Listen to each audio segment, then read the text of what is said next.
Hello friends, travel with Soma সকলকে স্বাগত জানাই। আবার চলে এসেছি দীঘা ঘুরতে। আজকে আমাদের দীঘা ট্যুরের সেকেন্ড দিন। সকালবেলা ঘুম থেকে উঠেই সি বিচে চলে এসেছি।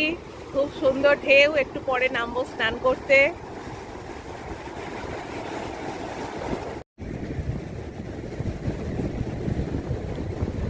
মাঝিরা সমুদ্রে মাছ ধরার জন্য যাচ্ছে।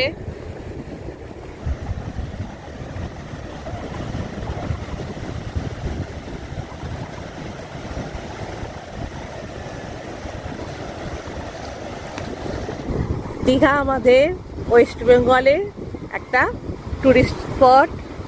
2-3 দিনের ছুটিতে খুব ভালোভাবেই এনজয় করা যায় উইকেন্ডে। তাই উইকেন্ডে আমরাও চলে এসেছি।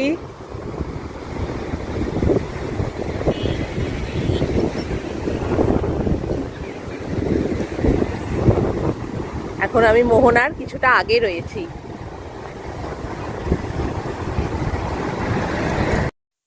বেলা বাড়ার সাথে সাথে সমুদ্রের ঢেউও বাড়ছে। যতই আমরা পুরী, মন্দারমণি, বকখালি যাই না কেন, দীঘার সমুদ্রে স্নান করার মতো আনন্দ আর কোথাও পাওয়া যায় না।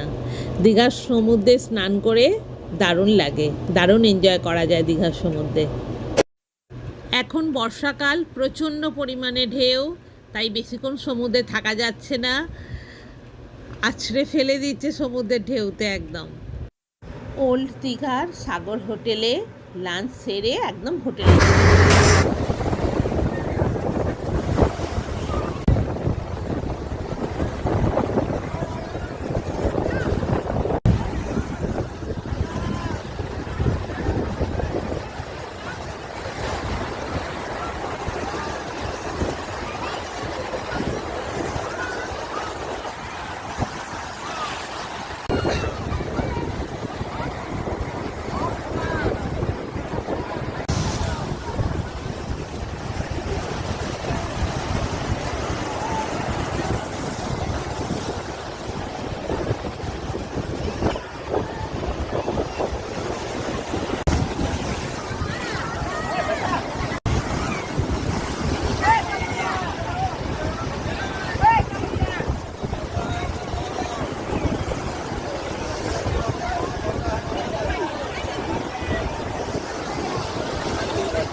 লাঞ্চ, ভাত, আলু ভাজা, স্যালাড, ডাল, শাকের তরকারি, শুক্তো, পমফ্রেট কারি, 400 টাকা থালি।